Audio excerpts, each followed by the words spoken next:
An appeal this evening for the security forces to maintain a presence at the Petersfield High School in Westmoreland. This following incidents involving persons with criminal intent. The shelter resident says the school watchman cannot secure the facility alone. More in this report. After TVJ News aired the plight of the Petersfield High School shelter, Jamaicans have answered the call with supplies. Despite the goodwill, safety and security remain a concern. There have been 2 major incidents. I have given the reports to the relevant authorities who are investigating. So yes, there have been incidents that have occurred. But of note, one of the main incidents that is being reported on social media, it was none of the residents. People brought people from the outside onto the compound. In addition to the residents who are stationed here, the shelter manager explained outsiders in need are also cared for. When we visited the shelter Friday, we observed a few police officers. It's believed their presence was spawned following an incident Thursday night. Although grateful, the people want them to remain into the night because we have teenagers here, we have babies here, we have newborns, lots of females on the compound.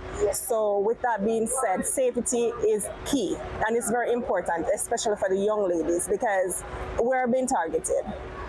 As okay, there's nobody there at night, so after a certain hour or whatever, it's free game. With no electricity, the shelter manager says persons are urged to remain in the classrooms turned bedrooms at the stroke of dusk. They can't go to the restroom, they can't even go sit on the outside because the classrooms are hot, but they can't sit there to be locking themselves in because of fear of men invading the compound and doing illegal activities. So I'm pleading for solar lights and at least a generator.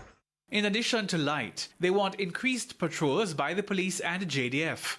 The issue of security at shelters was put to Prime Minister Dr. Andrew Holness, who told a media briefing that while he hadn't received any reports of breaches, he will ensure persons are protected. You would have received a report that the number of shelters are reducing daily. Those that exist, so that you have raised it, we're going to Cabinet in a few minutes. I will raise it in the Cabinet with Minister Chang, and we will ensure that there is adequate coverage for them. I just make this appeal to every Jamaican. Yes, it's a difficult time. Yes, there is disaster all around. But now is not the time to take advantage of persons weaker than yourself. Hal Shane Burke, TVJ News.